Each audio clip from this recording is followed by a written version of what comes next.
This is no longer the season finale of this show. This will be a 2-part episode.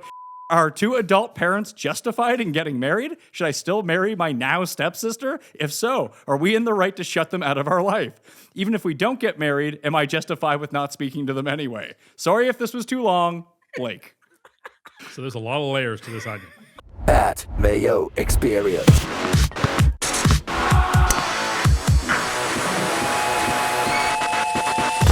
Welcome to the Pat Mayo Experience, presented by Underdog, the season finale of the Spread Pick Show. Super Bowl recap, Cust's list of Jets quarterbacks, Geoff's list of bands who enjoy other things of that nature too. Whatever Geoff wants for this list is what we're doing. We're having some fun today. Cust Corner, Judge Cust, it's all here. Remember to vote in the Custies. Voting is open for only a limited amount of time, so hit the description, cast your vote right now, and sign up at Underdog, code Mayo, CoolBet. Additionally, if you're in Canada outside of Ontario, you should hit up CoolBet because they do people a solid. I won't tell you what it is, but they do good work to the people who may or may not win or lose bets on the site. Jeffrey, how was your experience watching the Super Bowl? My Super Bowl was fantastic. Is it because you convinced everyone to turn over to Rumble to watch Kid Rock? You want to start there? Let's start there. I mean, the halftime show, not for me, whatever they did, but no halftime show is for me. So I don't care. Like, I'm just like music, whatever. Like, it's background noise. Any genre.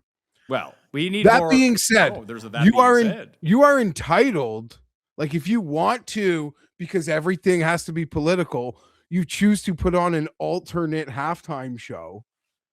Like, I guess that is your prerogative. I've turned the channel once during the Super Bowl at halftime. And Geoff, I bet you know what it was. Yeah, it was the Rock versus Mankind. Yeah. Halftime Heat. That was it. So yeah, when you want to do something alternative at halftime, it better be fucking amazing. Like Halftime Heat was. Not like the most embarrassing collection of artists. Like, it can't freaking suck and be pathetic. You have a right to do it.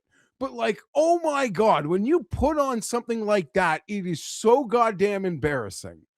And over like 6 or 7 million people might have tuned into that thing on the YouTube or Rumble. But oh my, what an embarrassment that is that you feel the need to do it. Your prerogative. If you're going to do it, it can't be as fucking horrible as whatever it is you put on. We should have done a halftime show. That's a big miss on our part. We could have done Judge Cust for 40 minutes at the half, and you would have been... Let's bring him in right now. Jared behind the glass, sitting next to me, is the man who plays Judge Cust on your television. It is Tim Andercust. Tim Andercust. That's not my name. So what you're saying, Geoff, is that if Dave Matthews performs at an alternative halftime show, you're in. No, there's no music that's for me. Well, literally, that band is for you. Like, maybe, are you talking about my people? About you. You love Dave Matthews. We've had this conversation many times. I was 17 and trying to pick up chicks. You're telling me if Dave Matthews was on an alternative Super Bowl halftime show, you wouldn't have watched? No, I wouldn't put on or watched him in like 15 years. You're not... If Limp Bizkit, I'd probably be interested in like Limp Bizkit because that, like, Fred Durst, that album will like play in my head forever. But yeah, no. It should have just been 45 minutes of Cam talking about every bet that he made for the Super Bowl and how it was looking for the first half versus second half. I sent Cam a lovely message yesterday early. It kind of made me cry a little. And if we have that sort of life experiences connection and your favorite team is playing in the Super Bowl, you'd probably get the same message from me. So, yeah, I love Cam. I think he had a great night because he was big on, a few things, self-included. The guy with no props only had Barner to the table. And look at that. Idiot savant right here. Eh, Tim? Yeah, you're great, Geoff. You're a prop master. Hey, look at what the blind squirrel's nuts, eh? Yeah, just a collection. You hit a golf winner. You hit, your prop. You had a great Sunday. Future. I actually didn't make any money from Goddard Up despite him being my one and done. In a past life, I joked with Pat I would have had like a secret bet, but like no, nothing to brag about. No. It's unfortunate. Although he did take the lead in our one and done. Yeah, fair enough. By a pretty substantial margin at this point because he was already winning and then he got. You know what we finished in the one and done this week? I went and looked at the results. I didn't realize he had Goddard Up. Well, I mean, I had second place. And I had third place. Oh, that's pretty good. We've rounded out in true Olympics fashion. We rounded out the podium. That's pretty good. Of one and done picks this week. We've never done that before ever, Tim. No way. I'm sure we haven't. There's no way. That's actually really impressive. I'm still kind of like, that was pretty awesome. I was conversing with Blickle this morning. Blickle will be joining me tomorrow to talk golf, but we did the football draft show last week. That Stefan Diggs catch cost me approximately $3,300. Oh. And he said it cost, well, no, because the big one didn't come through. Yeah. And it cost him like well over $5,000. Broken play. No chance Diggs is doing anything in this game. It took them being down 3 touchdowns in a mad scramble and everyone just to forget about him 20 yards down the field. It was brutal. Everything else went to script, Geoff. Everything. Well, not Do you Sam know Darnold. how much last night played to my script? And another edition of me being a prop master. Pizzola invites me on his extravaganza. I'm not really sure why. Didn't invite me. Yeah, I told him, like, get rid of, like, listen, it's a great show. No, you know what? I had a friend who watched all 5 hours of it. Do you know what he told me? Real fucking boring with all these squares on there. He's like, I want to see Cam on there. I think it won about over 8 units. So, successful listen. But everyone is like very serious and they're their originators. Like, I don't need to be a part of this, but whatever. I'm not. And then when he told me who'd be replacing me, unfortunately, it wasn't you, Pat. It was one of his office guys. I'm not letting that guy get the spot. But the pick I gave on that show, Drake May, under 37.5 rushing yards, lands on the clean 37. He even got one to go over like a 4-yarder. They brought it back with a holding. I rarely have great Super Bowls. The Super Bowl historically kicks my ass. Last year, like I've had a nice couple in a row, but last night game was boring as fuck, but I had a great night. Saved by the kneel down. Giddy. Saved by the end of the first half kneel down then. Yeah, I suppose. Yeah, that would have been the difference. Although that holding call, like he had, what? You said it was 4 yards. I thought it was like 15, 16 yards, the play that they called back. Because that led to the Diggs reception like 2 plays later because they were still backed up so much. Right, yeah, so I was pissed. And Darnold losing his rushing yards on... Yeah, that was bad. That was rough. Yeah, that was even pointed out to me because you came down and you're like, yeah, Darnold took a kneel. I was like, well, I don't care about a kneel. Like, whatever. Like, he was at 11. It's like, man, it was like a 6-yard kneel. It's like, oh, no. It wasn't even a kneel. It was like a rollout and then a slide. Smart play. Finally, on the halftime stuff before we get into the game, I mean, I didn't understand what the hell was going on. I didn't understand either. I thought the set was cool. Well, I don't, and this started with, what was it, when The Weeknd had his, and he was in that, like, mirror thing, and the camera was in his face. It seems like a really big excuse just to show off these really fancy cameras. Well, I mean, it seems like a good time to do it. I agree, and this is how you really know that the halftime show really isn't for anyone except for the people who really don't like football, that it has to be like a play, like a pageant almost, rather than like Prince being up there and playing guitar for 30 minutes. You know what I mean? Yeah. Like, you're not going to get a traditional concert anymore. It can't be a good watch live in the stadium. No, but they don't care about that. Those people have already paid their tickets. I guess that's right. But Prince played to that crowd. So at one point, you were playing to the crowd in the stadium. Now it is strictly like the people TV. in the stadium might as well be left out, despite the fact they're given a goodie bag of things to hold up. Did you see that burger they were selling at the stadium? Oh my goodness. It looked so good. It was like this shank of beef covered in this like blue cheese sauce and then in between a brioche bun. Oh my goodness. It looked so good. Can I ask you a question then? Because let's say you were at the game as media and you had like media food and a friend went like, hey, Tim, can I treat you to this burger on the club level? My treat. You would turn it down. Yes, I would. Why? Well, first, it's $180. So no one's jealous. If Jeff's bringing you to the Super, if I have gotten you both media passes, let's reframe it how it's actually going to work. If I get you guys media passes to the Super Bowl, and you're there on Mayo Media Dime. You haven't paid a cent. You wouldn't let Geoff spend $200 to buy you a burger? No, we have free stuff in the room. And I'm sure it's awesome.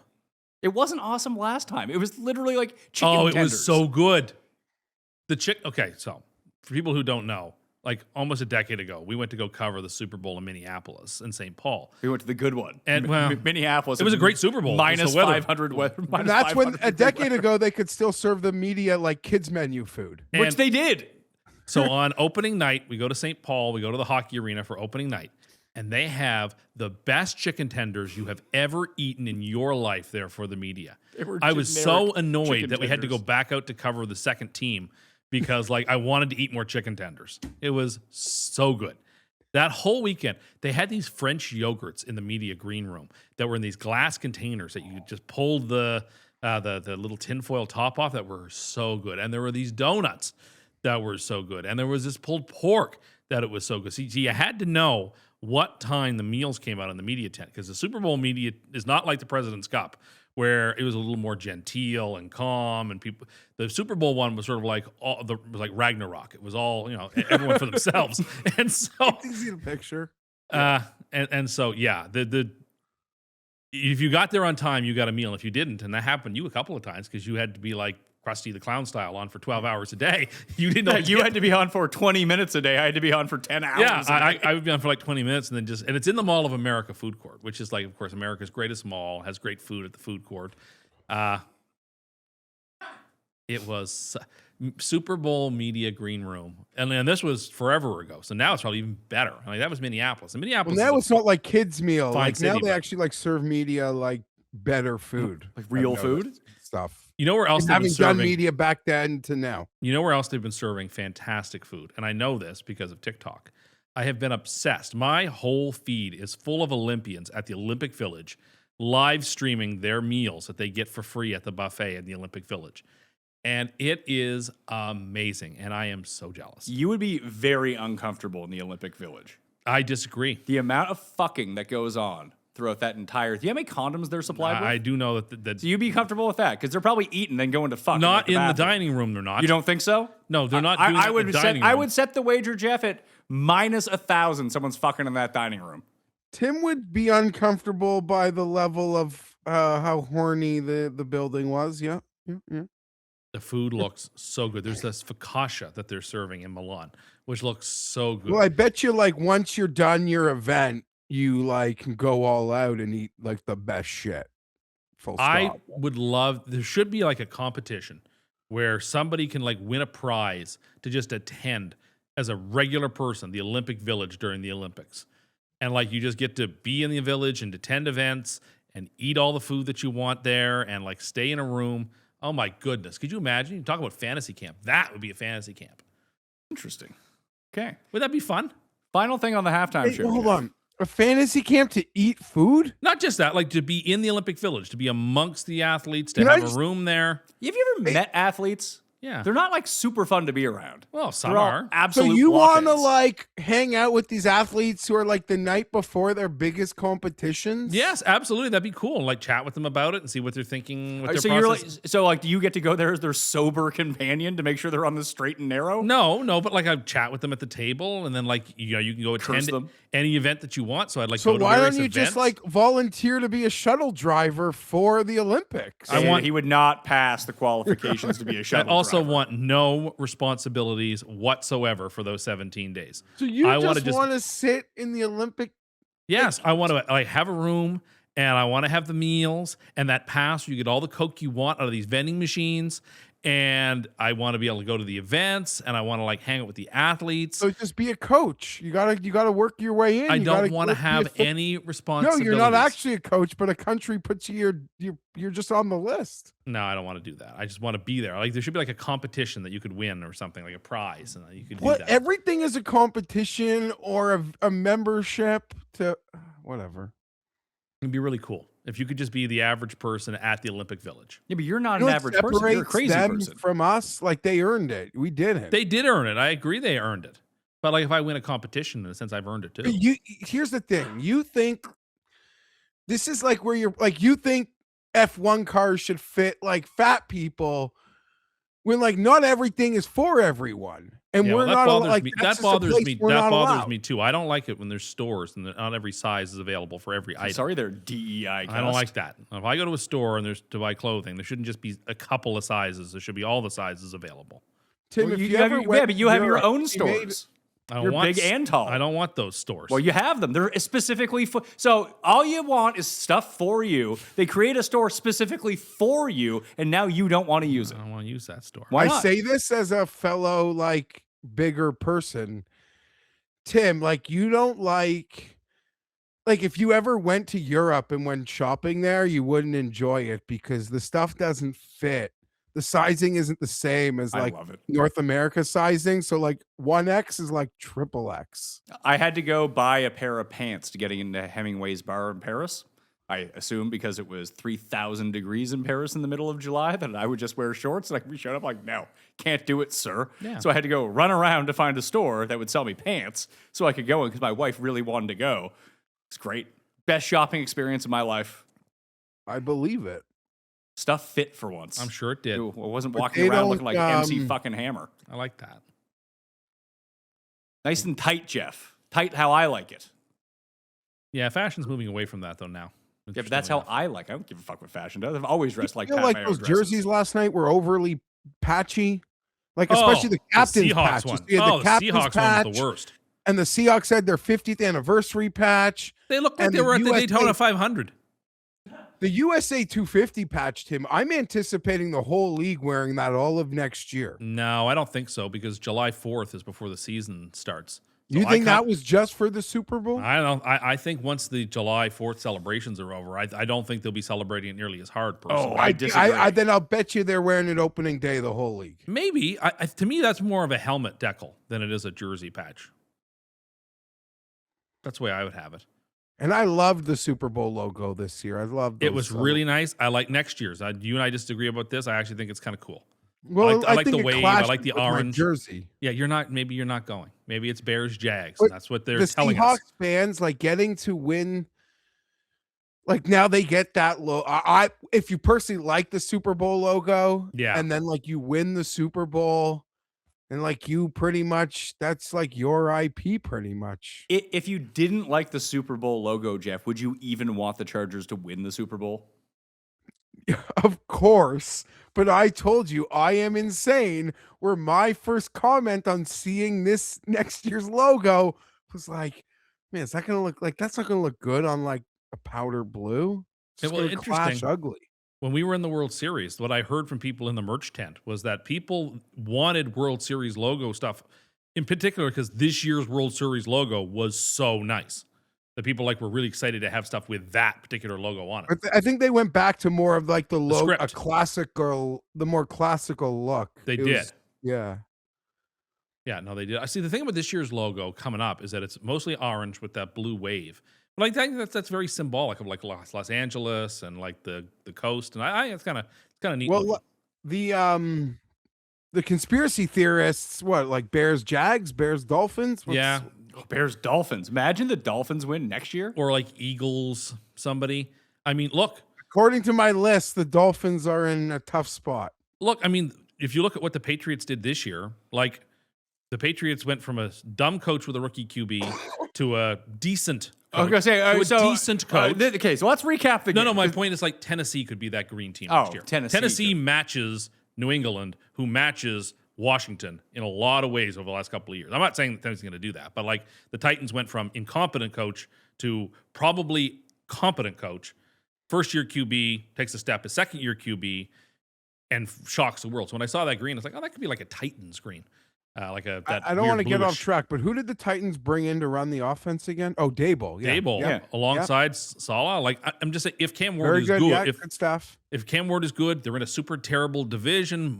Super terrible. They're in a weak division. They have a really super soft schedule.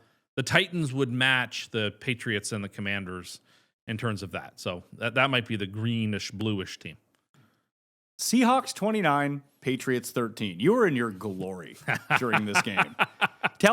We don't need to name names, but Jeff, we were watching the game with one Patriots fan. How did his night end?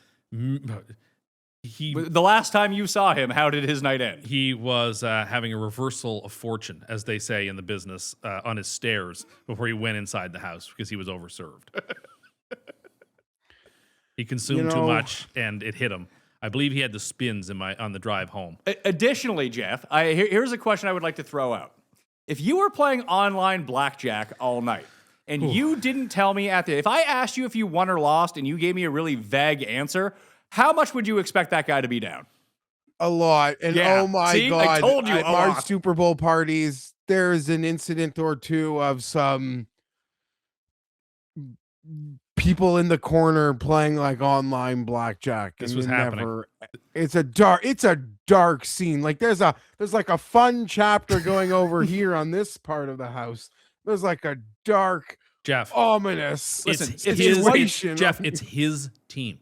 Yeah, his team is. He didn't watch the first quarter because he was just mainlining a blackjack on his phone. Well, I don't. Imagine if this is you or me. We finally got to the Super Bowl, and you spent the first quarter of it playing online blackjack.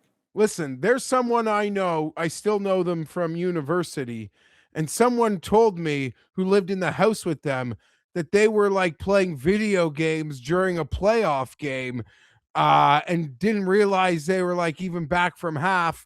And it's over 20 years, and I still like hold that against the person when they like talk to me about being a fan. I'm like, I don't like, you're a fugazi, false. It's one thing to donk off $100 playing silly same game parlays for the Super Bowl. It's another one to be sitting playing $100 a hand blackjack. Yeah. Yeah, it was a scene, man. 1-800-GAMBLER is reserved for certain people. That person, as I told him, he should call the number.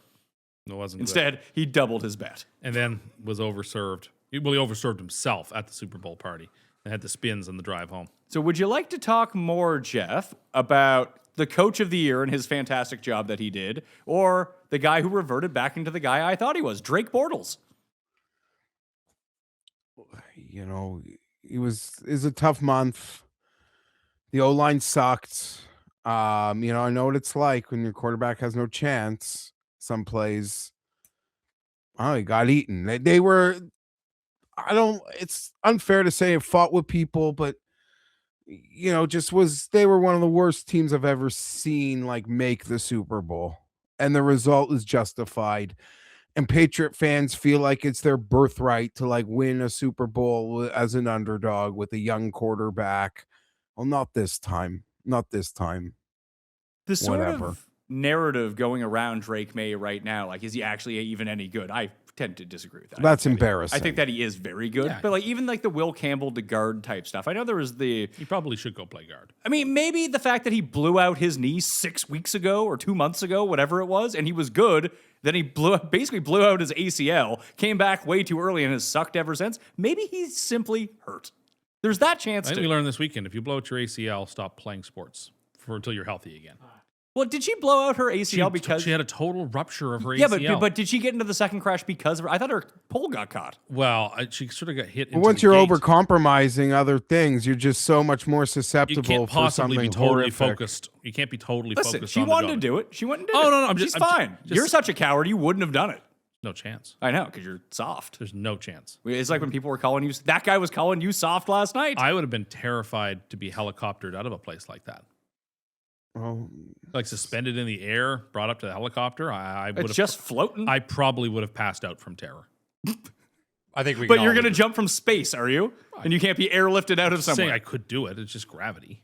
No, that is the opposite of gravity. The other option is to be like stretchered out as on like the dolly as Ski Patrolski's down the hill, right? There's no good way out of those. There is no good way. There's only bad ways. But yeah, the notion that Drake May isn't good anymore, that's just ridiculous. But in a long season, and he was obviously hurt. And if my favorite team was in the Super Bowl, I would want them to downplay the severity of a shoulder injury. Also, even if they're breaking NFL protocols by doing it, I wouldn't give a shit. The Will Campbell stuff, it's a little deeper because around the draft process, there was a lot of talk that like he's probably a guard. So the fact that it's coming up now, I don't think is is Yeah, unfair. but it didn't come up at all for the first 3 months of the season when he was playing well, and then he got hurt. Because they played no one you've ever heard of. So is that the case? Unless they They started played a playing run good of high-end tier one defenses defense. who put them to task. Yeah, Chargers, Texans, Broncos, Seahawks. Those are 4 of the best 5-6 defenses in football. And they couldn't compete. That's the thing. Like the Patriots this year overachieved because they did play the world's easiest schedule. When they had to be tested, they did not play as well as they had played all season. Like they overachieved, obviously.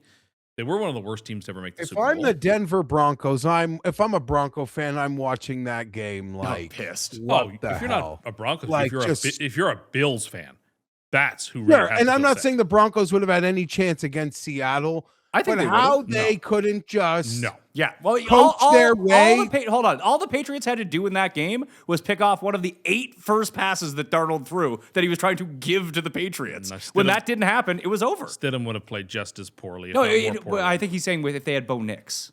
Oh, well, if they had Bo Nix, Like, if sure. that- yeah, like, yeah. that's the big They could have miss. been there, but I'm saying Broncos fans watching that game, how they couldn't like game manage their way to a victory over the Patriots at home, like that had to make them sick watching the Patriots do that. I'm not saying yesterday would have gone any better for anything the Broncos potentially would have done. Maybe they could have kept it in more of a field goal game. I don't know. The Patriots were overmatched. That's it. I don't know. People called us out like for just all being on Seattle. And, if I didn't have a future, I probably would have laid the wood on that 4.5, but I didn't have to make that decision. And I regret not like making more alt line bets. But All that's Patriots more defense. after. Outline Seattle, Jeff. We did it. Finally came through at a The Super Pats Bowl. defense played excellently. They did, but They played. Gonzalez was probably the best player on the field on both sides. I thought he played fantastic. he played all right, but all 3 of the big plays that he made were just bad passes from Sam Darnold. I thought he played really well. I thought they played really well. It was 12-0 going into the fourth quarter.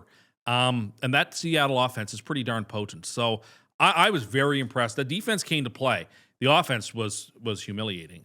But part of that 12-0 score was Seattle reacting to, they're not going to move the ball on us. it doesn't Oh, help yeah. that like Seattle was, you could see Seattle get down there. They're like, we're going to concede for the field goal now. But to Tim's point, I mean, even the shit that Vrabel probably should take for not just a 2-point conversion, but a 4th and 1 early in the second half. not challenging the cup catch on the first drive when it was at It least probably was a catch, but I don't think it was, but it could have gone either way. But like, it's the first half. The timeouts don't matter a whole lot. You're probably not going to have 3 challenges. That's a spot that play to make a wasn't coming challenge. back. But the thing It might have. to Tim's point, and that defense, Seattle get the ball even in the second half. They'd run 3 plays and punt themselves. They couldn't even keep the ball for 3 minutes. Like if Seattle had a 5-minute drive at any point, the game would have felt like it was over. But they were just getting the ball and giving the Patriots the ball right back to go 3 and out or Yeah, whatever. Sam missed JSN JSN. on a deep touchdown. He missed Shaheed on a touchdown in the fourth quarter. Well, he missed Shaheed on that play that Gonzalez broke up because he underthrew it. Like that game that it was 29-13. It could have easily been like 44-13. Like Darnold had the most Trent Dilfer type. Like when you think about Trent Dilfer in your mind, that was the Trent Dilfer game for Sam Darnold. Sam And he did. Darnold had a Yeah, perfect pretty close, playoffs. yeah. He had no turnovers. He made no critical mistakes. He had 1 touchdown pass. He had no fumbles. Sam Darnold played every bit you needed him to play for that team. He was very good at evading the pressure and not just taking sacks. He was good at escaping And that didn't pressure. revert to his form. But He in had that a pocket and he had a spell in that game where he was atrocious. It was like the first 10 minutes, like, oh my God, he's trying to give it to them. And they wouldn't take it. It's true. No, because at least on the first drive, they got down the field. They made a couple first downs, what They have knew him you. through a pick twice. But then there was like into the late first, second quarter, he was like 0 for 9 in a row. It was an absolute disaster. I mean, when was the last time a player who wasn't a quarterback won the MVP and they didn't score a touchdown in the game? He was easily the most impactful Like maybe player. Edelman. I don't think Edelman scored a touchdown in the Super Bowl That was that they the- won 13-3. I think he just had like 12 catches for 100 and some odd yards. But like for a running back to not have a touchdown and to be the MVP over a quarterback who didn't have an interception, like the odds of that happening are like 1 in 1,000. Well, especially you need the right breaks defensively too. That not one person on defense did all of it. It was more of a collective effort that you couldn't pinpoint one player. Well, on I was Seattle's glad defense. that Geoff is able to share with me. You know, Darnold is a former Jet, getting his glory. You have Nwosu, who you kicked to the curb for no good reason. Had, of course, the most iconic moment of the Super Bowl with his touchdown. So you and I get to share in some of the Seahawks' glory from our former players. Darnold Truthers is a great night. Chenna, lovely player. I'd say the Chargers have done a nice job replacing him with Pro Bowler Thule. But hey, that's just the way the cookie crumbles. I got no beef, and it was great to see Sam play great. Did he play great? Well, I mean, like, what's his wins. Not like great in the game, but like have that, he's Super Bowl champion now. I'd have been happy just him making the Super Bowl. To Darnold Truther, that felt like a win.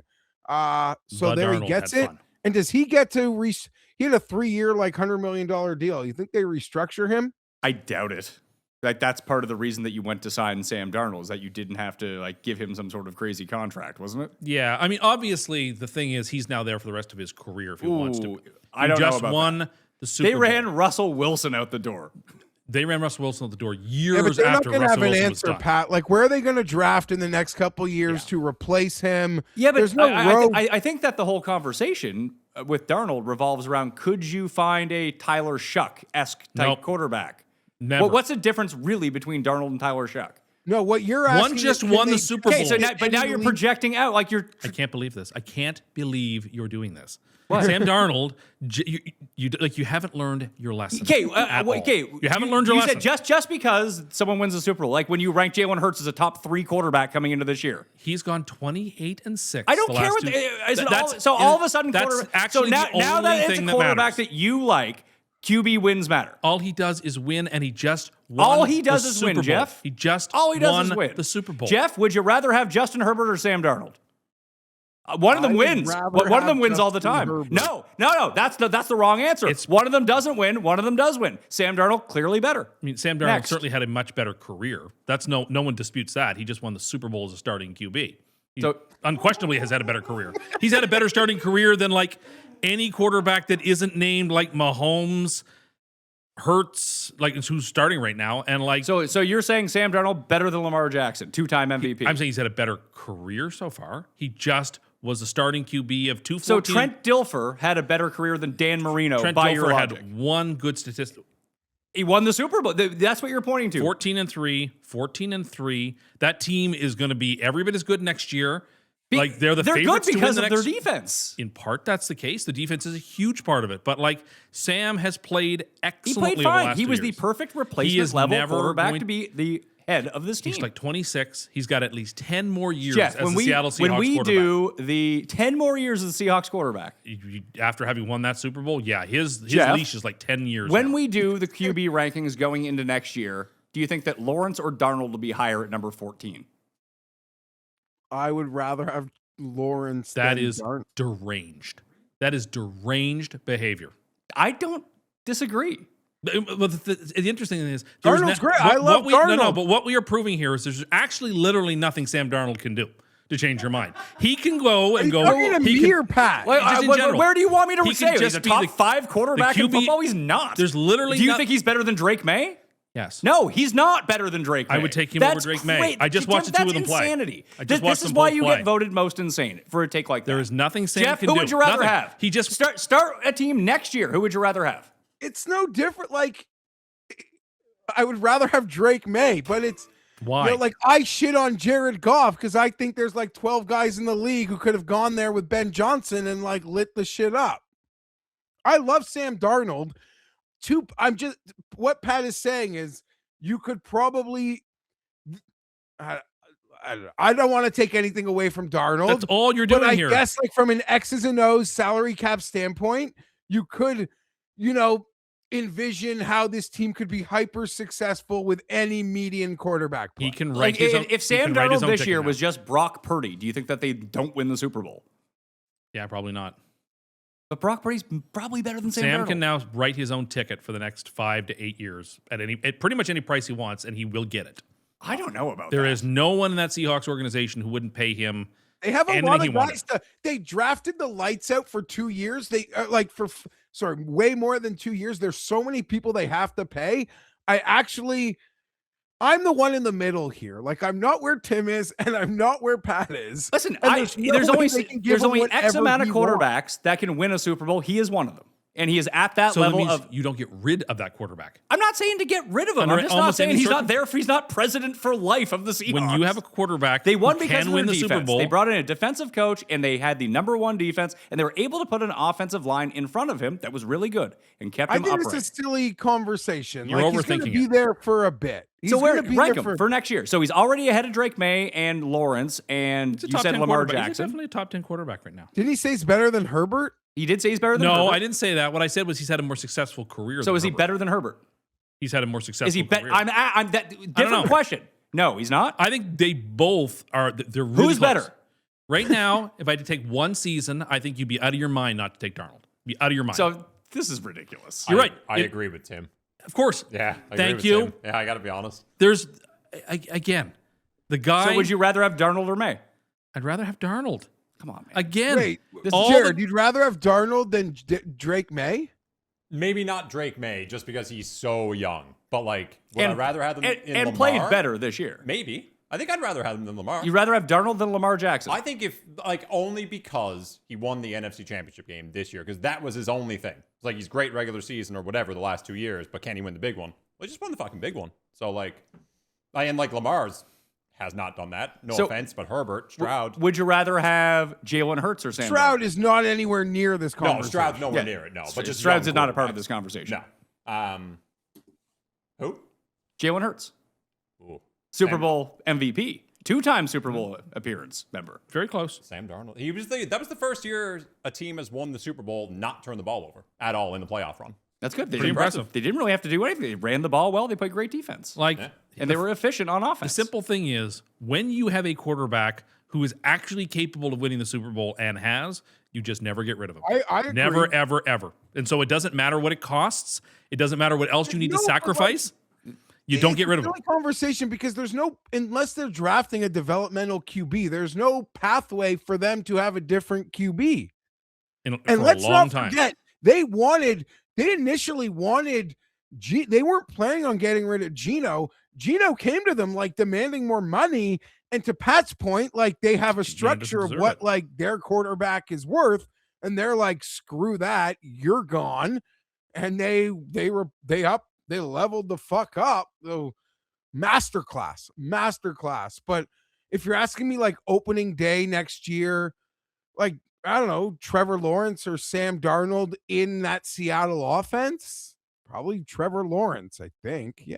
When they open against the Bears next year, who I think they will open against on Why the opening day. Bears? You look at the opponents, like some of them you just have to take off the board because they're going to go to Australia, and they're not going to put the Patriots in that game. And Have they ever done They it? might they put have. the Patriots in that game. I don't think so. I think Caleb Williams and the Bears at Seattle is like the perfect game for week one. I was thinking Josh Allen at. I don't think the Bills play at Seattle. They don't? I don't believe they do. Do the Patriots Seattle play them? plays the Yes. AFC, I think- AFC West. I think So I think Chargers Seattle and the goes to Chiefs. Buffalo. Oh. I don't think Buffalo goes to Seattle. If Mahomes was healthy, it probably would have been the Chiefs. They don't need to burn the Chiefs on that game Wait, on the you- road. Look what they did at Thanksgiving this year. This past year, look what they did at Yeah, and if I'm opening the day, Chiefs- where they gave the Cowboys, the Eagles, the Cowboys, they're done. Like our old thinking of they don't need to burn games. They're actually taking these power slots and like giving power games recently. Well, but 2 years ago, the Lions didn't make the playoffs, and they gave the Lions the Chiefs in the first game, and the Lions went 9-8 the year before. So And yeah, there was a big narrative around that. I'm just saying they're not afraid in these like tradition. Like, don't you remember Thanksgiving? For a bunch of years, they'd give Dallas like random teams, the Chargers, the Carolina, Panthers, the Bills. Raiders. the Bills. And then all of a sudden, when we were trying to figure it out, it was the Chiefs this year. We were floored. The Chiefs just have a thing where they get to play on every like weird one-off I game. feel like that's not going to happen next year. The league is like Well, going to without pull back Mahomes, from it's some not of that. happening. Even with Mahomes, it's like, you know what we did to you last year wasn't right. We're going to have like some modicum of The balance. with you Chiefs this year. want to be the Christmas Day team. They've essentially asked the league to be a Christmas be the Day is Day team. Christmas Day is it's a one-off. That's fine. But that's not 3 Thursday games and a South American game and a Tuesday game, and it goes on. If we're doing this conversation, I'm actually pretty convinced, Pat, that we're going to see one of the weirdest scheduling quirks we've ever seen with Australia. I think 49ers Rams is going to be a week 0 game. I agree. It'd be insane to have them play week 1 with everyone else and then expect them to come back and play in week 2 or give them a week 2 bye. That doesn't make any Only sense. other way to do it is you ask them to play each other back to back. Oh. Because they will have to play each other twice. Oh, I hadn't thought about this angle. They wouldn't do that, though, would Well, they? I mean, you wouldn't think they'd go to Australia. Well, given that they're intent I wonder on if they going- chose a divisional matchup for that exact reason. That's interesting. Tim? You cracked the code. I've been thinking Crack about the this. code. They Yeah, play I on the think Friday you of said week something 1. there. They play on the Friday of week 1. Monday night And they week play 2. Monday night of week 2. And they play each other back to back weeks.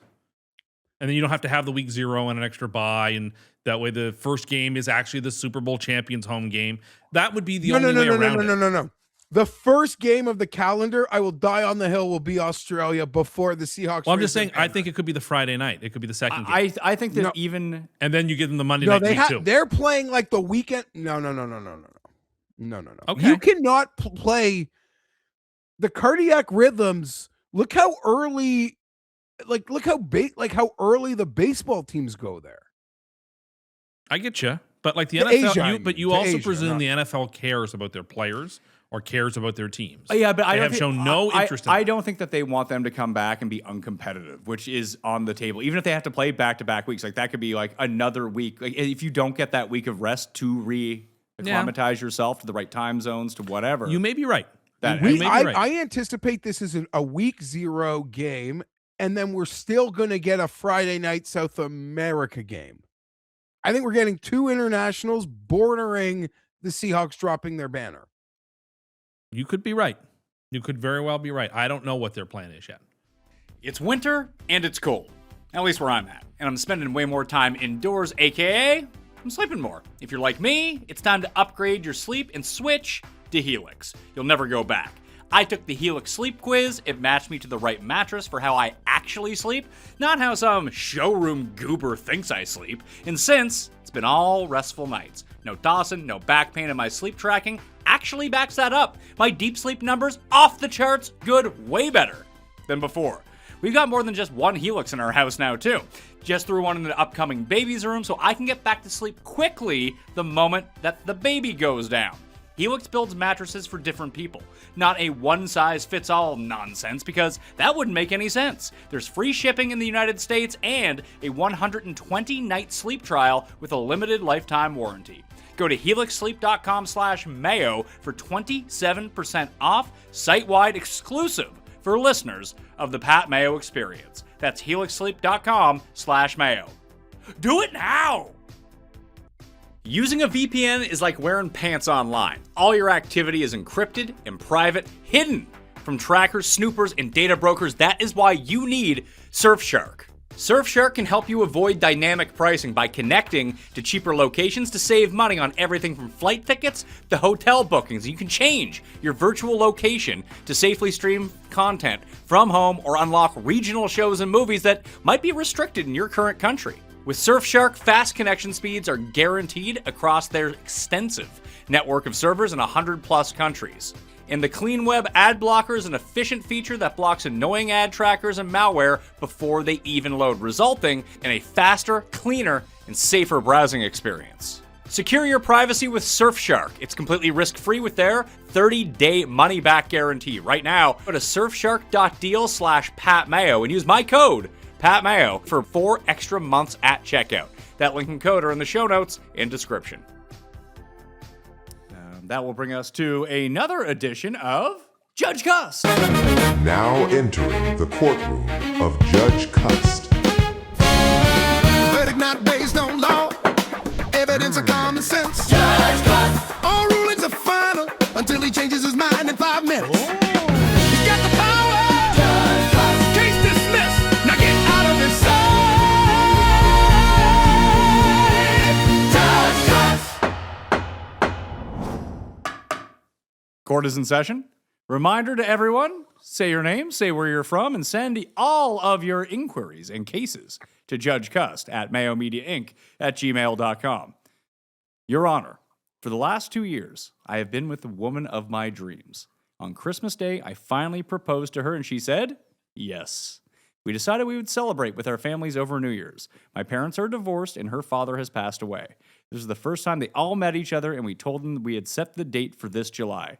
Jump ahead to last Sunday when her mom invited us over to dinner. To my surprise, my father was also there when I arrived. They told us they had gone and eloped last week. My fiance and myself are both furious about this. Technically, we are now stepbrother and sister. We are in love, but now this makes us question if we should go through with actually getting married. I have a lot of angry thoughts about how selfish they are, but I am obviously emotionally attached. I need an outside voice with a level head to weigh in.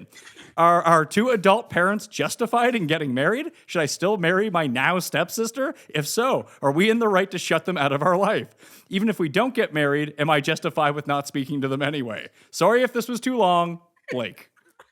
So there's a lot of layers to this argument.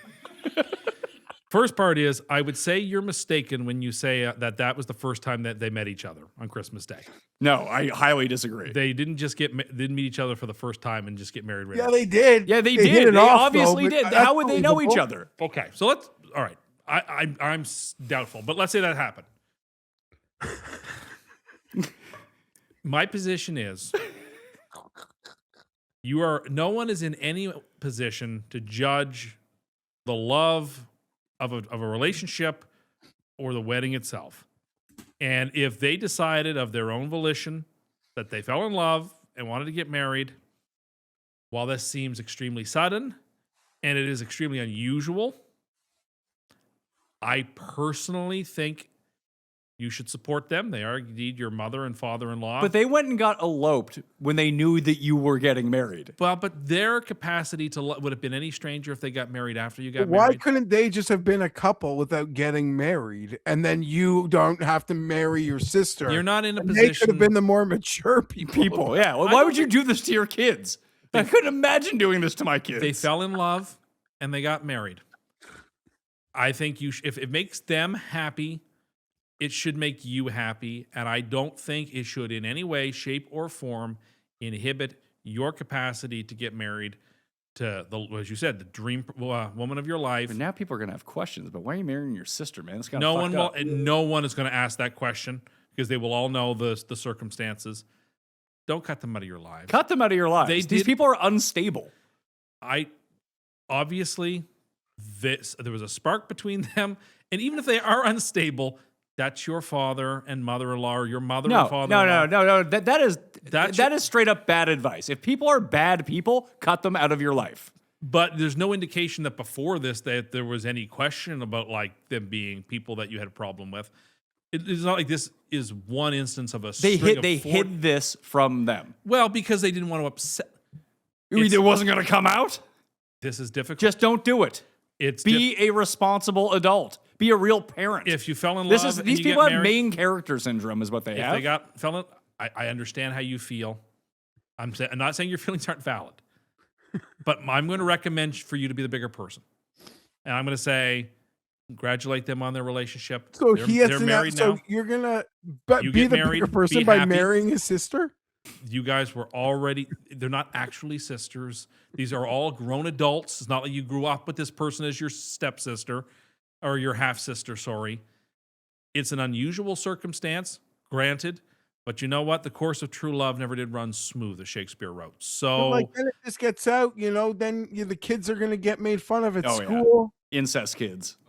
but that's not what's going on here. Yeah, but you don't know how kids fa- are going to people have talk. The created- family, We the family, got kids. the family tree might intersect once in this sense, but it's not quite a wreath. No, I understand like those so- concerns. So I'm gonna go with be happy for them to get married.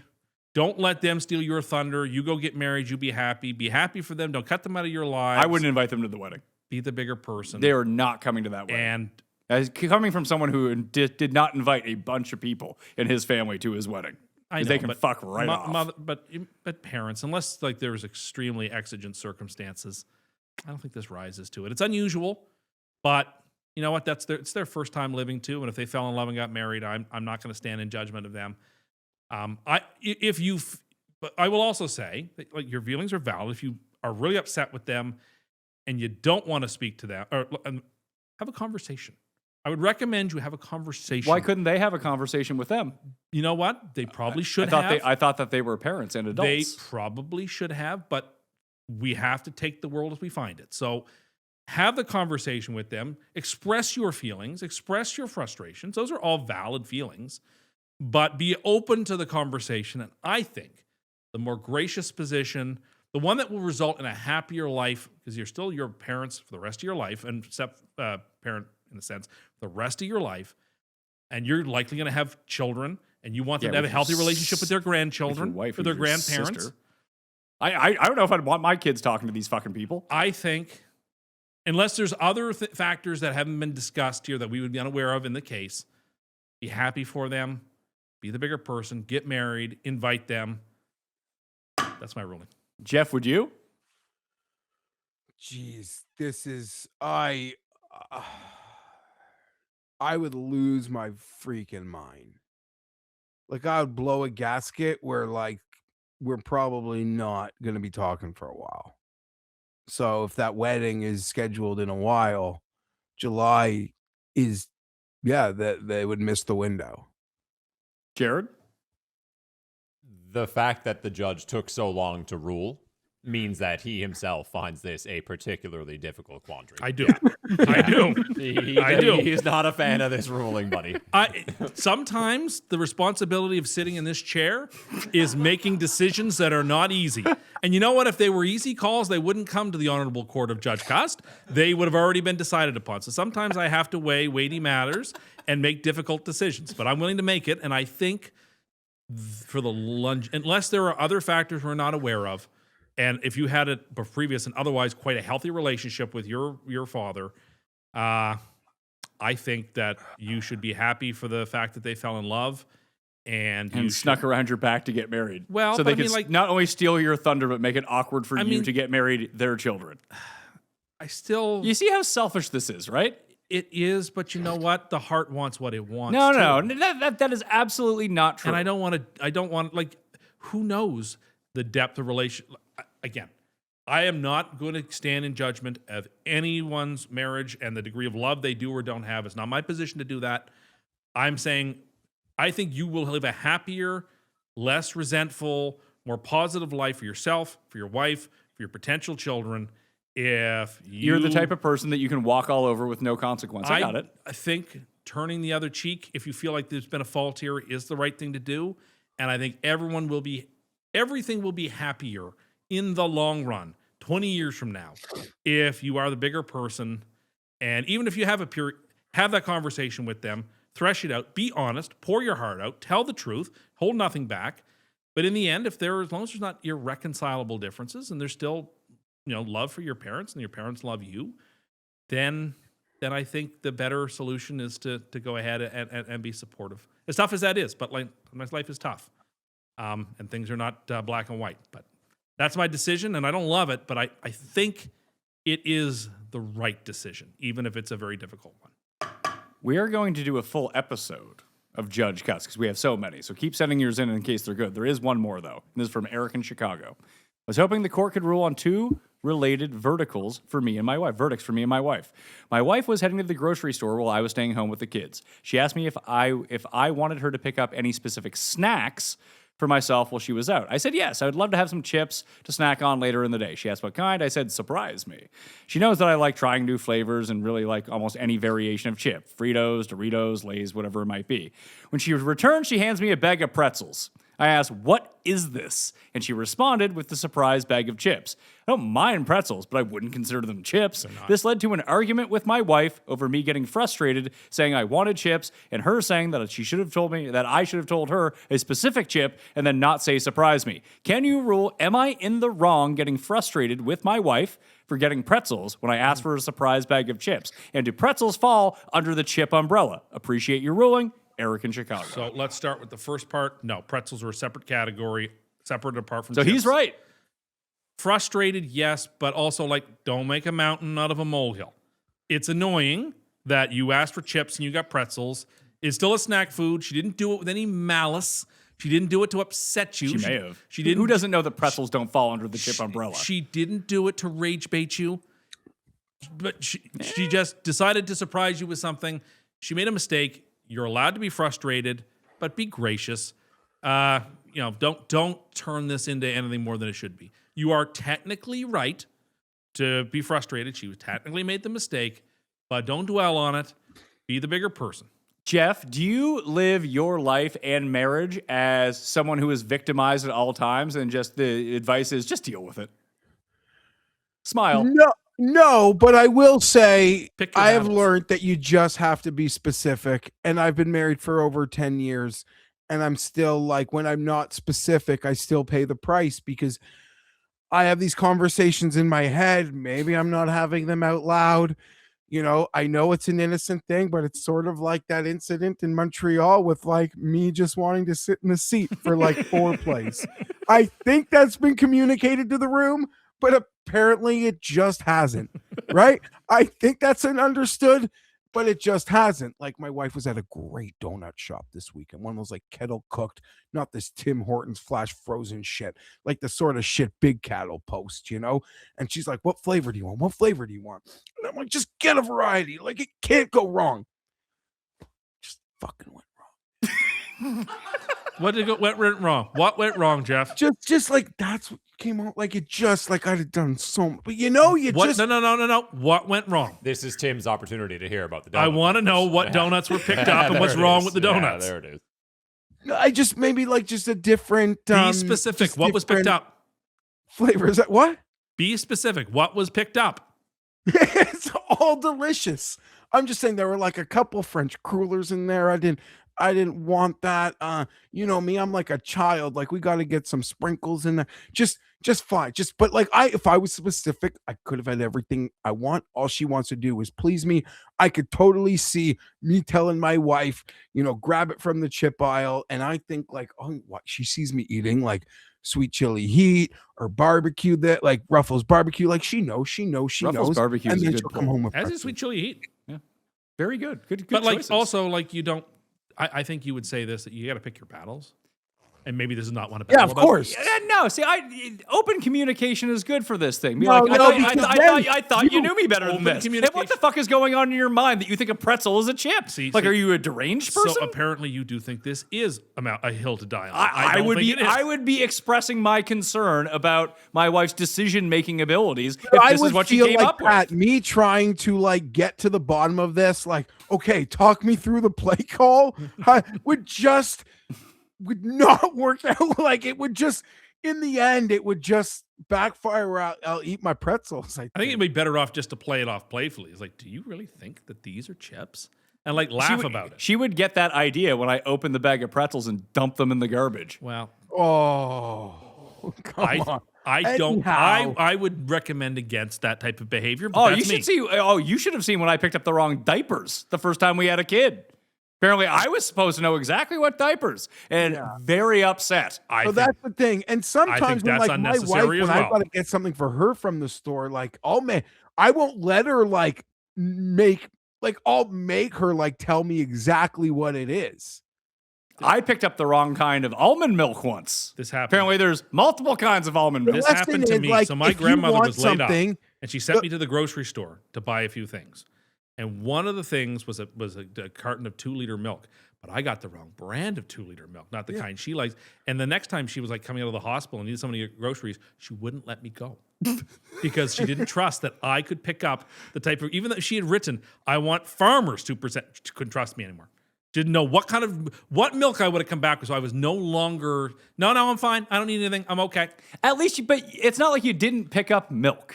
I picked up milk, but I should have. It's not like you picked her up cream instead of milk.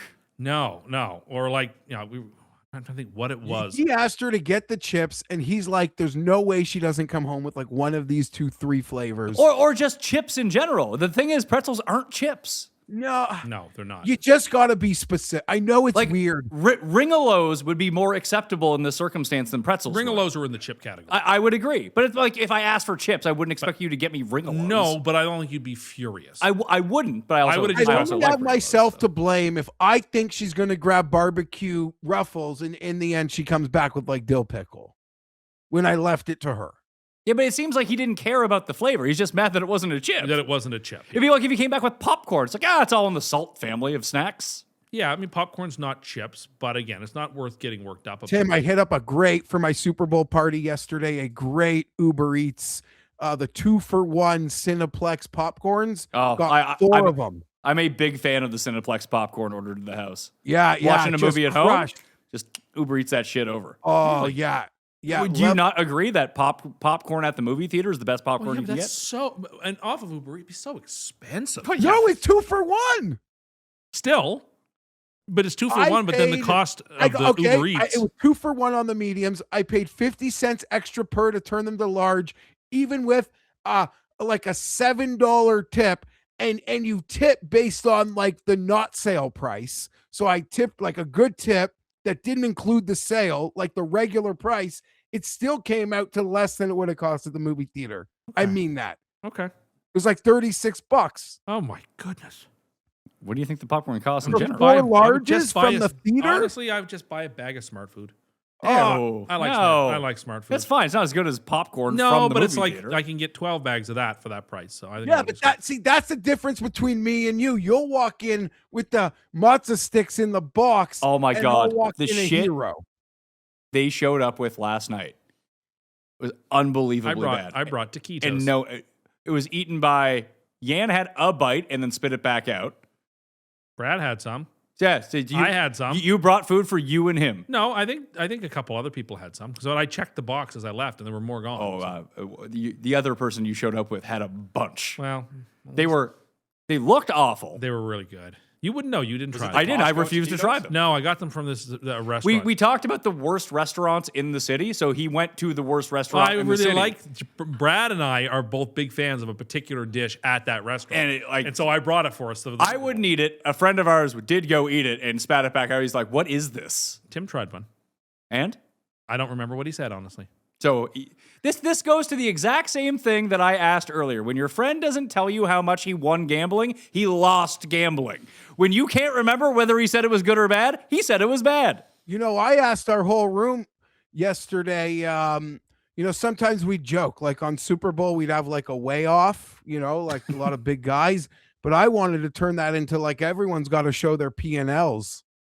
Didn't go over Ooh. well. P&Ls? Profits and losses. Like your Oh. bet, like on okay. whatever your betting site is, just your all-time numbers.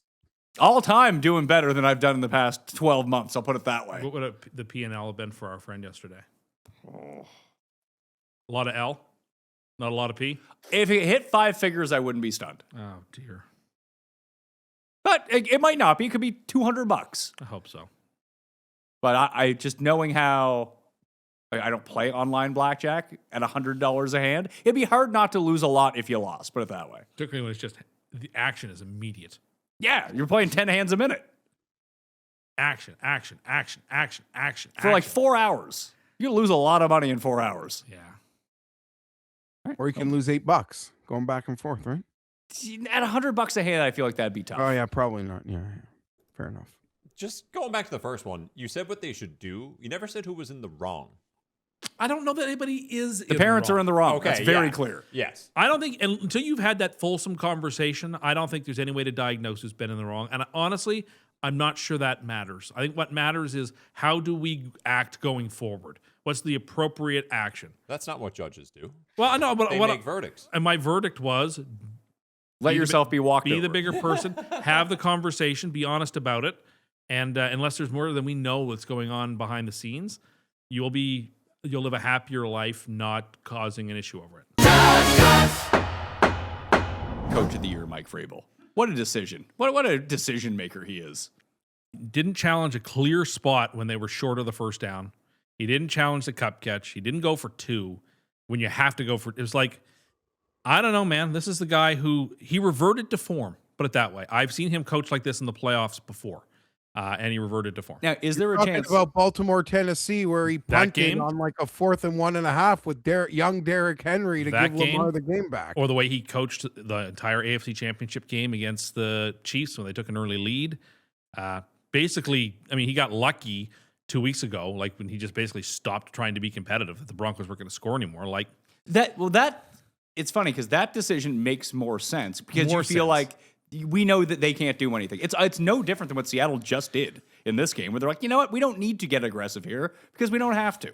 They're not going to score. Let's just take our points and move on. Why even risk it? There was one second pass. drive, the second drive of the second half, it's a 4th and 1 on their own 40. and I And said, you he's got to go so for it. excited to wave them off the field. Like, buddy, what game are you playing? That's what tonight? I was saying this in the room, and I was actually shouted down, but I was saying in the room, now is the time to go for In it. fairness, you were shouted down by our friend's dad, who's like 70 and really hates analytics. It's like, it's 12-0. You're not scoring. Like, unless you score on defense, you're not scoring. You got to go. The But problem we is got they to hang out with couldn't Josh get in behind any- us. See, there's They Josh couldn't behind get me. in any rhythm. no, well, they couldn't block. When you can't block and you're just being pushed off your spot, I was surprised that May didn't run more.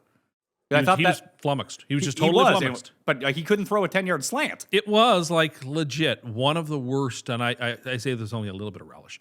Legit one of the worst quarterback performances in Super Bowl history. Up there with Kerry Worse than Collins. Goff, like that Goff game. Worse than, well, like Kerry Collins bad. He had 4 turnovers in that Rich Super Gannon Bowl. bad? Rich Gannon bad. He had 5 turnovers in that Super Bowl. It wasn't even It's really, on Rex Grossman. Like, It it's wasn't- on that level of bad. Statistically, it was on that level of bad. And if you hadn't had the cosmetic points, That's the thing. it might have been the worst statistical game in Super Bowl it history. reminded me a lot of Mahomes last year. Well, except that Mahomes legit had no help. And, like, they still managed to, like, score 22 points. And Oh, a lot of that was well after the fact. it's a good lesson that, like, if you can control the trenches, you're going to probably win most football games. So I didn't see any of the pregame, but I saw some clips today, which I guess with 2020 hindsight, whatever, but this guy knows what he's talking about. Kyle Shanahan did some like NBC work yesterday, He did. and I saw clips of it. He was talking about the only way you can beat Seattle is if you can run the ball. They had success. They beat them early in the year or had a successful game. They could run the ball, and that allows the safeties to have to bring up a safety, and then you can find ways to beat them. Until you can run the ball, you cannot beat them.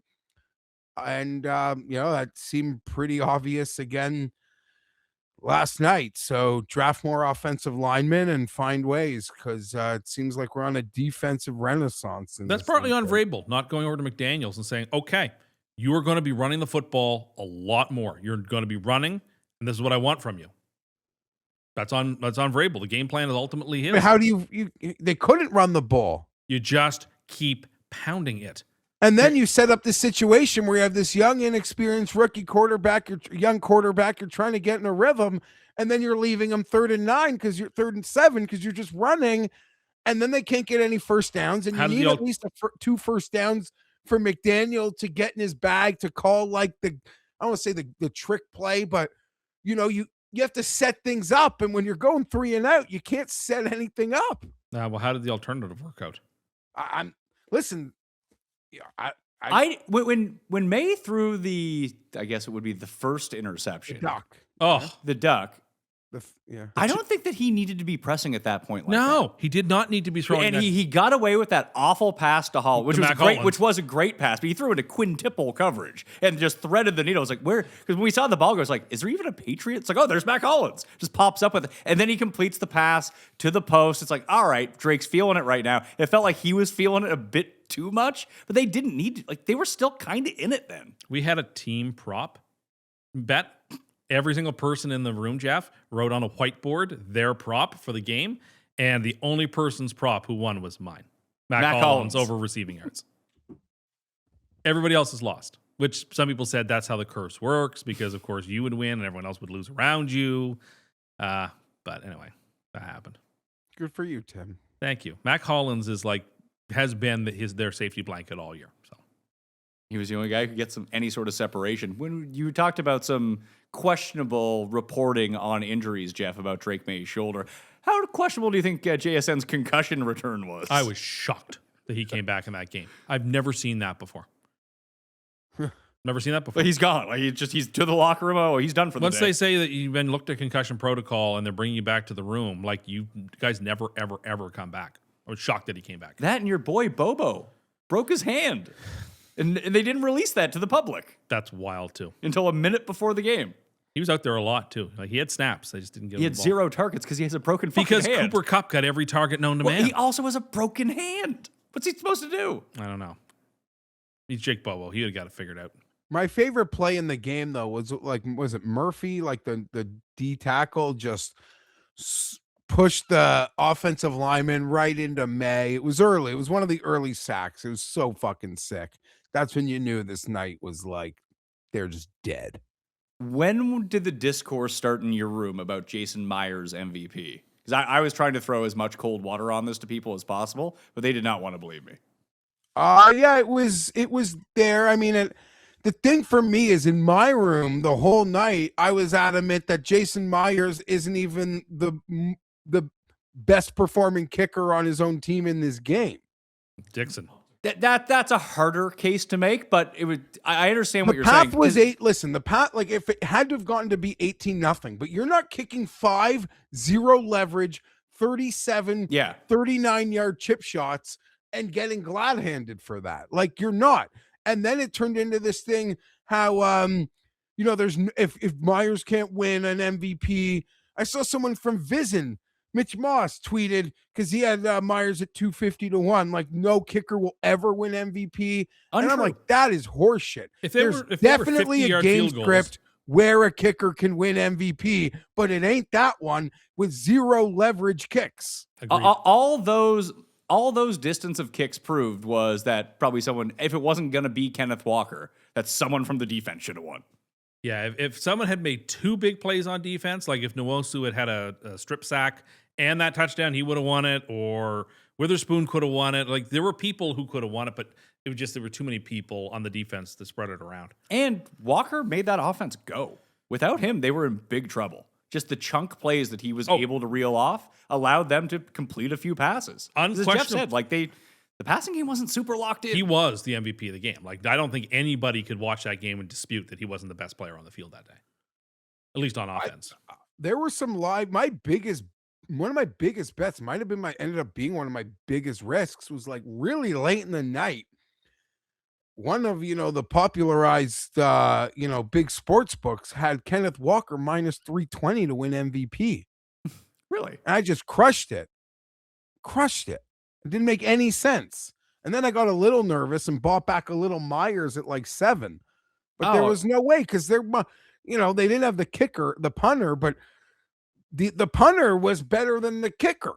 I thought Kupp was going to make a dark horse run at it. And if it had been him rather than Barner with the touchdown, I think he could have won it. But He it had wasn't. that pass at the goal line that Woodson broke up. Had he caught that for a touchdown, maybe they give it to Kupp. I mean, you could have made that case because he would have had the score and Walker wouldn't have had the score. Like it would have been a debate. But I really wanted them to let the hold on the Walker touchdown was technically a hold. But I really wish they had let it go for no other reason than like to see the Patriots give up another touchdown because that'd have been great. But also like that would have given Walker his Super Bowl moment. Most MVPs like have that iconic moment. What was his iconic moment? I will tell you exactly what it was. It was the stopping in the hole and letting the hole develop. Well, he stopped and then went. That was in the first half. Like that's true. you don't see that. Yeah. So like a 9-yard run that was very effective. He had bigger plays in the game than that, but like when they show the top plays from like whatever the top 3 plays from the Super Bowl, you'll see the strip sack pick return for a touchdown. You'll see something else, but you'll see Garner's that catch, like probably. they will do that to some sort of like just thinking as like having edited videos in my life. There'll be some sort of like beat break. It'll be like bump bump bump. And there'll be a pause, and that will be his pause, and they will sync it up to the music, and he will just go because he shook like 2 guys after that's two. fair. Like, it was the most impressive run of the game. Yeah. Wasn't his biggest run, wasn't his most impactful run, but like that was a moment. Like, More impressive than like showing off for people by jumping backwards over a player. That's for sure. I don't know if he could do that is the thing. But the Nwosu moment, like that's the Tracy Porter moment. Like that's the iconic moment of the Super Bowl. When people when people ask you about Super Bowl 60, the thing that like the memory people will have first is that long defensive touchdown. Yeah, I'll just remember all the punts. And all of them under Shout out 60, to Ian 56 and a half. McMillan, over 7.5 punts. That thing got there like 10 minutes left in the second. What'd you say, Tim? We had a friend in the room who the biggest bet, he's not a big better, but he made a big bet. And it was on under 56 and a half longest punt for the Patriots kicker. And he was like having an aneurysm Because every time there was a punt. And one of them was 55 yards. But initially it had been ruled as 56. And our friend Butts later on said, No, I said that. someone said, they stat corrected that punt. Oh my God. They stat corrected it down to 55. Oh, it was great. But that was like the in-room stuff was far more exciting than the game, unfortunately. I took a break near the end of the third quarter. Like I just went outside. Like there were a lot of people. The room was getting warm. The game was boring. I literally went outside, had a smoke, was watching like random YouTube videos. The game, like nothing. It was just punt, 3 and out, punt. It was nothing. I can imagine. Jeff streamed the alter. He logged on to Rumbled. He had to see what was going on at the other halftime show. I'm just watching. Literally, no. Alternative media is where you get the real facts. What? Someone did mention that they were shocked that the other halftime show wasn't a Rumble exclusive, that it actually was on YouTube.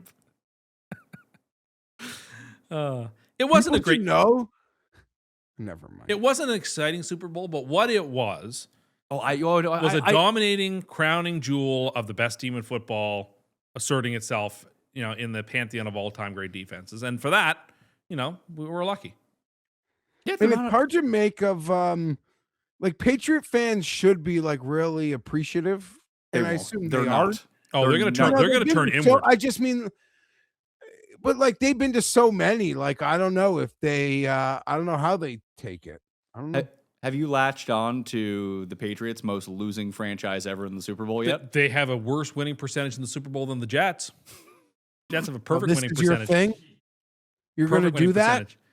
I think that's the last time Drake May will make the Super Bowl. I'm going to put that on the table. God, and I'll tell you why. There's other than John Elway, it's almost impossible to think of a quarterback who went to the Super Bowl, lost, and then came back later in his career, even to play in another one. Jalen Hurts. Let alone win one. Jalen Hurts is the only one other than Elway, I think, in the history. You said the only. But Elway. you think one just happened. I can list through all kinds of QBs, great QBs, who never even got a second bite at the apple. And as good as Drake May is, I think he's a very good quarterback. And that's why when quarterbacks who lose the first get another chance, they're willing to die in that second game. But it almost never happens, is my point. They almost Tim, never get I that can second get an crack. AFC East Patriots shirt really discounted. I want to buy one for you. I don't want it. AFC East champs. I think this team is going to go the way of the Bengals. This was their opportunity. Oh, I don't know about that because they have a ton Except of cap. the Bengals team was a lot more talented than they were. I agree with you that that Bengals team was more talented, but they had no room to grow. That was the peak of the team that they were going to have. This team can be built up. They're never going to get an easier schedule, but overall, they will have a better team next year. They probably won't have as good of a year next year while being a better team. I agree with that. This is the Washington Commanders of 2026. I'm not there yet. I am. I'm there. I'm there. So you also think the Commanders are done too? No, but they were done this year is what I mean, right? This team has got a bet. Let me put it this way. It's far likelier this team is picking in the top 5 next year than it's winning the division. Oy. I don't know. You even winning said how the open division? the AFC East is. The AFC East is, I will say, the AFC East seems wide open all of a sudden. The Bills have one good player, and they just hired their quarterback's best friend to be head coach. Then the Patriots are winning the division. It's wide open, is what I'm saying. So you're saying that the Jets are going to win? I'm just saying it's wide open. If a team that has lots of draft capital can find their way to hitting the right quarterback in the second or third round and draft an elite pass rusher and surround that team with good, then in a year or two, things can happen. And maybe it's Miami. Miami got rid of a coach I don't think is very good. They're going to bring in a new quarterback who will probably be better than Tua. Maybe it's just saying this Patriots team is like a wild card caliber team in terms of its talent. And they played the world's easiest schedule. They're going to play a lot harder schedule next year. I will say this. I'm sure their win total will be like 9.5, 10.5 next year. That seems reasonable. I think this is going to be like an 8 and 9, 7 and 10 team. It depends on what That's what I really think. It really depends on what they do on the O-line. They beef up the O-line because they have so much cap But space. they don't have the picks, and it's hard to sign off the scrap heap. Then hold on. I have a follow-up question to that. How is it that every year when the Jets have all this cap space, I get to hear about how many good players they're going to sign? So which is offensive linemen are hard to buy. Once and for all, which is it? Offensive linemen who are really good are extremely difficult to get in free agency. The Bears You've got to draft them. As a rule, it's very difficult to So sign what good position is offensive linemen. easy to sign when you have all this cap space? Wide receivers, defensive backs. So that worked for the Jets. They got all those good wide receivers. Well, no, they didn't. But they had all that cap space. They're going to didn't. be so good. They didn't spend it. The quarterback, you can certainly buy good quarterbacks, a la the Seahawks. You can buy. You can buy the 14th best quarterback, sure. Yeah, 14th. Yeah. So is he better than Joe Burrow? He certainly had a better career than Joe Burrow. Come on. That's not the fucking question I'm asking you. And- Answer the question I am asking you. I don't know. Is Joe Burrow better than Sam Darnold? Yes or no? The thing about Joe Burrow is he doesn't play. Answer the question. I don't know how to answer it. Yes or Who no would is you a rather very the easy way to Jets do it. have? Well, that is different because No, it's not. That is who would you rather have as your quarterback? if you could promise me Joe Burrow would stay healthy, Pick then one. I'd pick Just Burrow. pick one. If you're trading for Joe Burrow, he might get hurt. It's part of it. Darnold. Because I don't think that Joe's going to play. What does Jared think of that one? Where are you at on that one, Joe Jared? doesn't play enough. Yeah, that's a howler, Tim. That's a fucking howler, man. He just misses. He misses nothing but time. You realize that Darnold was on the Jets, right? I know, and That's the risk you have to take. I know, but he doesn't play. He's got Bosa syndrome. I cannot believe you just said you would rather. He You doesn't- love he Joe doesn't- Burrow. I do, but he doesn't play. So Darnold's better than Joe Burrow. But he's not old, and are his injuries? He's not as talented. Joe Burrow's clearly more talented. But you'd Joe Burrow, rather have Burrow's Sam Darnold as your quarterback than Joe Burrow. But Doesn't I Joe think Burrow Burrow's always older. have weird injuries? It's not like. But it happens every year, Jeff. I don't know. It's just once is fluke thing, then there's twice. Now it's three See, times. I disagree. Can I ask you a dumb question? Maybe this is an unfair question.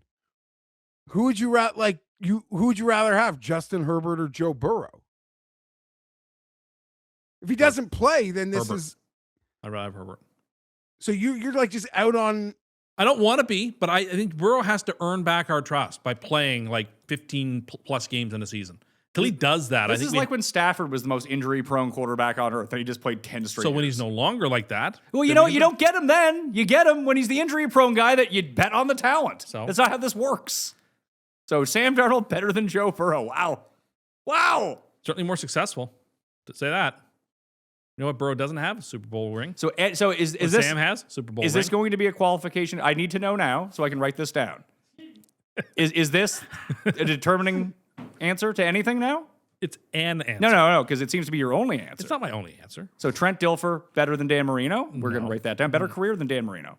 I mean, would Dan Marino trade his career for Trent Dilfer's? Probably not. I think no. he would. Probably not. I don't think he think would that he because he'd would. want that Probably not. Super Bowl ring. You know, he wouldn't be an Ace Ventura if he had fucking Trent Yeah, I don't Dilfer's think career. he would That's true. trade his career for Dilfer's. I don't know. I bet you a lot of those guys. I if would they're- bet a lot that he wouldn't actually. Maybe there's players you could come up with a case for, not Trent Dilfer. for that Super Bowl ring. And Would Darnold he is trade his career for Jeff Hostetler? What are you doing? What does a championship mean to you? Joe Flacco? I mean, you're the one who, 8 weeks ago, if I can quote you back, said that literally the only thing that matters in this world in football to you is winning a championship. that was to Jeff. That's why I'm talking to Jeff. That's Yeah, the I know, only thing. and The that is my, only thing that clouded, matters. Insane view. So But if your we're, position would be- zooming out, if we're So your zooming position out, is my position. if we're zooming out and looking at careers, I think that's a bit of a different conversation. Why? If championships are the only thing that account To Jeff. to like Jeff, the but fan, Jeff to should the be in this. fan of the Yeah, but team. Jeff has the ability. It does seem like he's able to pretend like he's not Jeff for a second, and he could be someone else. Because Jeff's not a Super Bowl winning quarterback. If you told me, if the Chargers somehow won Super Bowl 29, they weren't a 20-point underdog, and they won the game, and would that make Stan Humphries a better quarterback than other players? Probably not. Not better, but But he would you won rather my have that? team But you'd rather have that career than Philip Rivers' career. I would rather have. I don't know. I would rather have anything that ends in me getting a Super Bowl. Thank you. But Thank you. I'm not. You're on getting my paid. side. I'm not. This is like it's not. This is different than asking Dan Marino, who lived it, if he'd rather be Trent Dilfer. I'm dying on the hill. Marino would turn you down. But if you were Marino, you wouldn't turn me down. No. Okay. As a fit, So you there's got no Geoff to agree difference. with you? What Geoff, I don't non-professional understand football why player, would you, do. who are so smart, are using zero critical thinking Because when he has we're trying to have this. No, it's because he's wrong. He knows he's wrong, and this is the only very good at this of trying to manipulate what's going on. And this is his only way of. It's like how he wouldn't answer a question for 3 straight minutes.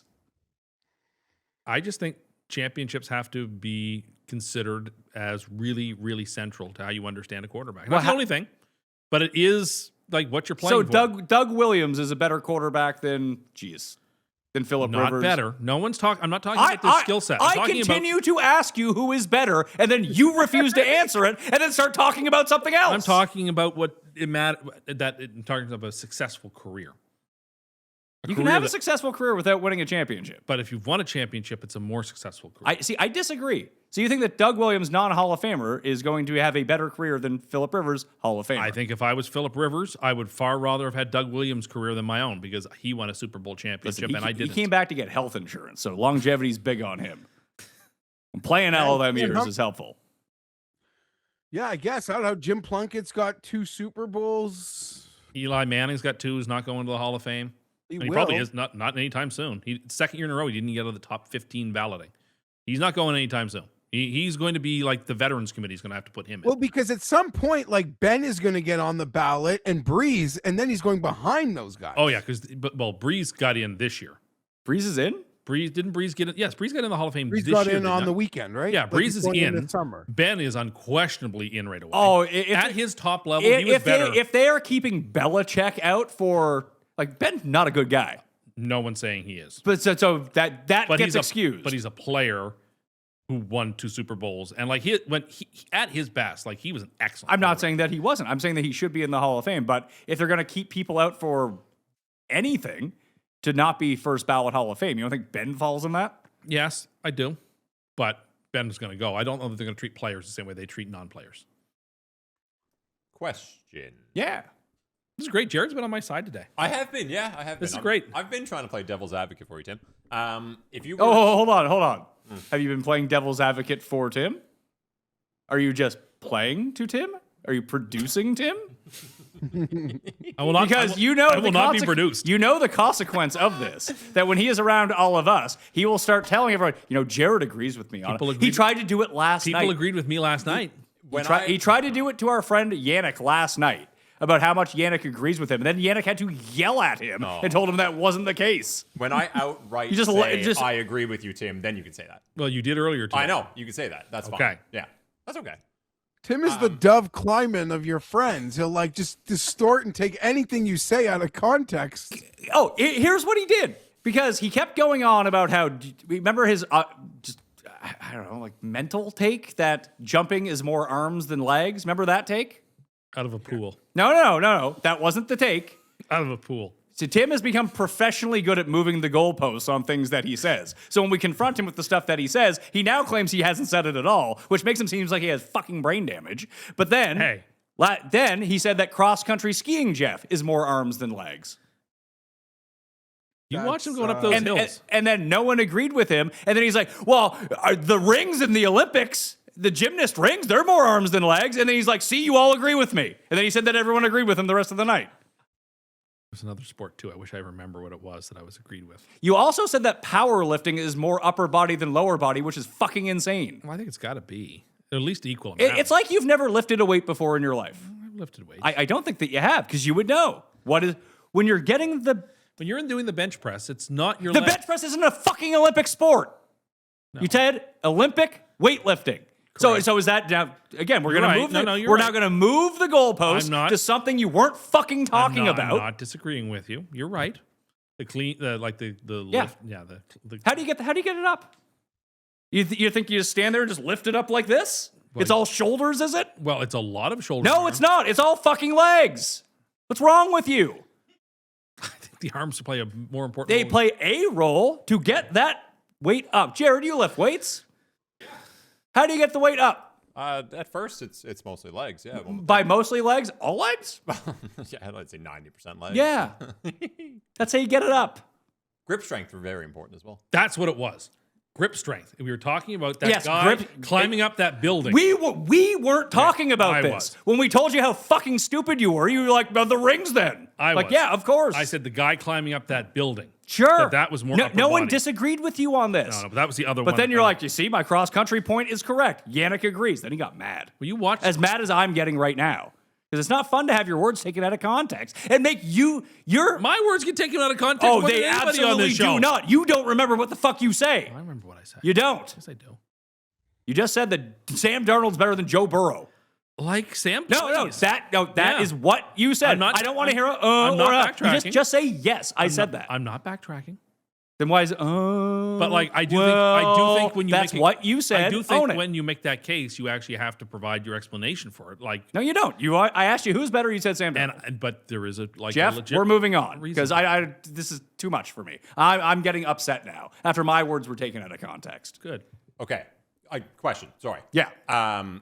Mike McDonald, if you're drafting all of the coaches in the league right now, age included, all that stuff, where does he go? And can you make the case for one? You could make the case he's not one. Not one, but boy, he'd be high up there. He's pretty high. Like McVay is around his age, and like McVay, I would take over him. And McVay's won a Super Bowl too. I would take For the I would take Shanahan. It's not that McDonald. McDonald is a great coordinator. Obviously, he built up this defense, but I think most of the credit of this team goes to Schneider for these. Like, generally, when you see a team like this, a unique team like this, win a Super Bowl, it's generally all front office and building through the draft, and they hit on the right guys. Now, did they work together to match those draft picks to the coach who could utilize them properly? I would say yes. So it's a he's a play caller. So like he does play more responsibility than like other defensive coaches who have been that weren't like play callers. So I actually would put him above a lot of those other guys. I would say that defense. He's certainly no worse than fifth in the power rankings. He's Sure. certainly no worse than fifth. And like I think it's harder to design you can make a lesser talented offense cook with a great coordinator. You really can't do that with bad players on defense. I don't know. Solid did it this year. He patched it together. I think- It's not like they also gave up 50 points in the fucking Seahawks. Yeah, I mean, but that's when they completely ran out of juice. They kept the Eagles to 19 Yeah, the but week with, before. with defense, you really. You need the guys. Sure you do. Yeah, but you Sure can you do. also like overcompensate with some great scheme. Like what I saw Jesse Minter do with our corners for a couple years, just mix and match anybody from 5th round picks to 1-year deal guys. I was just floored. Yeah, and at impressed. 38. I'm not saying he'd that be they very, don't. Yeah. I'm not saying that they don't matter, but I think that an offensive coach can have a far greater impact. My on 3 the best talent coach. that you have. I think the 3 best coaches might be in that division. Could make that case. You're big on Matt LaFleur's brother. I've already been down that road. I think you go Ben Johnson as well, maybe. One You make year. that case. 1 year. He needs to prove it a little more than 1 year. Listen, and the Good year, rate, though. you know, the It was rankings a will show, very good year, but it's Rank- only 1 year. Lots rankings of, will lots show of the teams have ratings. spiked The in 1 year. rankings. The Bears are excited, but like 68% of their wins felt like the flukiest shit ever. So I need to see that rolled over. But yeah, Ben Johnson looks like Could a be, but wizard. again, we've seen a lot of coaches spike in 1 year, and then like that is a 1 year wonder. So we have to reserve a little bit of judgment on that. To run it the other way, where does someone like Mike Vrabel land? Is he a top 10 coach? Like, would you want it? We'll do this again. If you had any choice of any coach for the Jets, and the Jets were going to be an okay talent team, not bottom, because I think Vrabel's better for a bottom of the barrel talent team. Oh, yeah. Vrabel than was like, going to the Jets, and then the Patriots panicked and fired Mayo. I mean, even Vrabel kind of admitted that in some interviews. He'd be fine. Like I would take Vrabel in a heartbeat because I think he's a serious person who brings like the right work ethic and like integrity. And he would tell Burt Johnson to fuck off, I- get the fuck out of here. I do think he would bring a seriousness to the team. So a team like the Jets or Browns or like someone who's a joke, I think he could take you to a level Non-joke you need to get to. status. Yeah, exactly. Mike McCarthy is much the same way. Like he's you bring someone in like Mike McCarthy, Yes, when he hits his spike, he did win a Super Bowl. But at the When same he had time, an MVP. when he had an MVP quarterback, but his ceiling isn't his floor is not super low. He'll give you competency. Won't be elite, but he'll give you competency. So that's that's almost describing the Mike McCarthy, Aaron Rodgers Super Bowl season is almost describing this season that Vrabel just had with the Patriots. Pretty much. Although that Packers team was better. Yeah, pretty much. But The Packers team really underachieved historically. One Super Bowl with all that talent, they probably should have been to at least a couple more. But they got the Super Bowl not super early, but early enough that it sort of massaged all the other playoff losses that came after. But yeah, they lost way too many games. Breeze and Peyton did the same thing. Breeze and Peyton underperformed for their talent and time together. But a lot of it, I don't think so. I think that Peyton got so much out of Drew Brees. I mean, I made this point too, that Drew Brees had the Hall of Fame career, but Drew Brees isn't on the level as good of a quarterback as these other guys. He just isn't. Jeff lived with him. He's like the least talented Hall of Fame quarterback ever. He was in the right spot with the right coach that maximized everything he did well. I think there's some to truth put to him that. on another team, I don't think that he's even sniffing the Hall of I Fame. think there's some truth to that.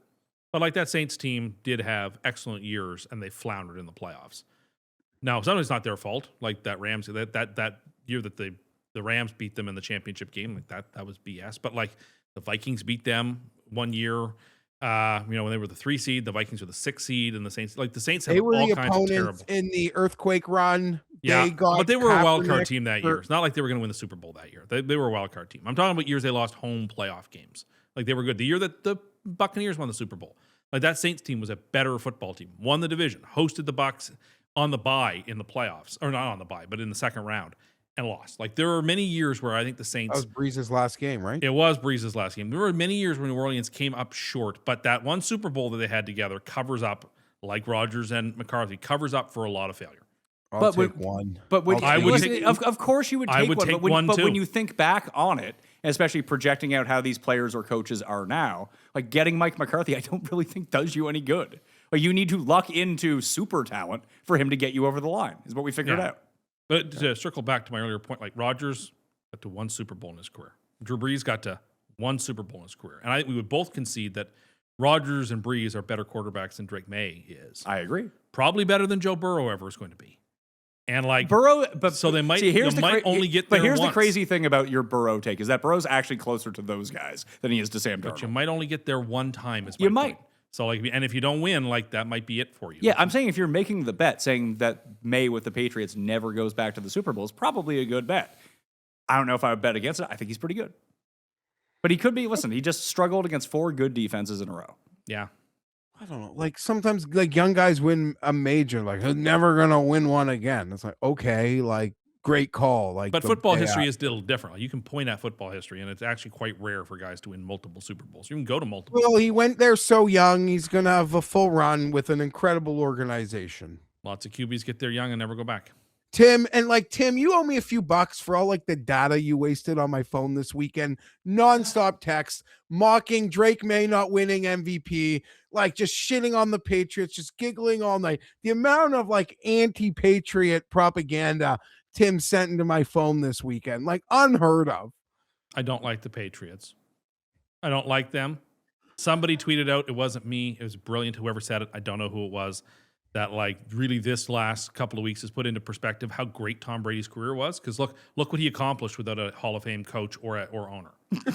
So like that really says a lot about his talent. But honestly, this was about as good of a Patriots Super Bowl 2 weeks as I could have imagined. Belichick was humiliated. Kraft was humiliated. What was being worn at the North Carolina basketball game really throws a wrench into the nature Brady of that. not say that the inner fighting in Patriot Nation, Brady wouldn't like acknowledge his not having a dog in the fight and then unfollowing the Patriots on Instagram, and then Boston fans all turning on Tom Brady en masse, like expecting Tom like owes them that, and like all the internecine fighting that was taking place before the Super Bowl, like just set this rancorous tone for what, and then for them to like fall flat on their face in the Super Bowl. It kind of was perfect. Like this, if you had asked me for like the storybook ending that wasn't a Jets Super Bowl, this might have been it. This might have been it. This might be as good as it gets, to quote Jack Nicholson in As Good as It Gets. This might be as good as it gets. How many of the Jets' best moments of your lifetime have nothing to do with the Jets? So many, so many of them.